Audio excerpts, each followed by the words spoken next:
political wins, that he can sell it to the American public? So this will be a talk in a Russian style, nothing decisive, not a deal that can potentially be implemented because its credibility is weakened as the parties engaged into the war are not at the table, and something that Putin wanted to get President Trump's attention.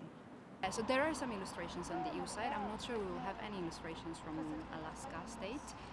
We should expect more coordinated approach than we have already seen, coming on the same lines, and potentially some plan how they would convince President Trump to see the situation differently. Basically to see that whatever talks he will ever conduct with President Putin, this will have an effect on European security architecture. And the first and foremost, when we talk about European security architecture, Europe should be at the table. Such a short notice. Yeah, probably not. On the Trump side, it could happen, but... Well, EU is losing centrality into the talks because President Trump is not taking the Union seriously, partly because of the internal divisions and partly also because European Union is not security union, not yet. And Trump knows that and he plays his cards. What is the general opinion of? I think EU has already shown that it's really willing to be patient and to de-escalate any political tensions, because this will not be a win-win for any of the parties across the Atlantic.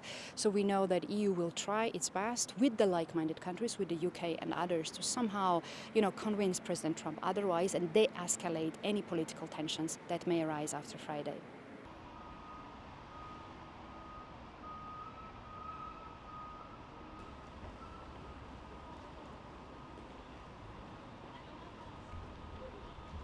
Of course, everybody wants to avoid to see any other backlash between, Ukraine and the White House and the JD ones in particular, as we've seen last time.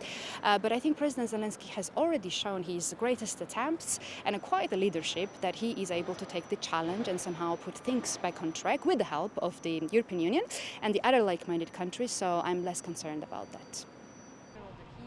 He was the one who made this deal. I think he would be perfectly happy about it. Yeah. Nobel Peace Prize.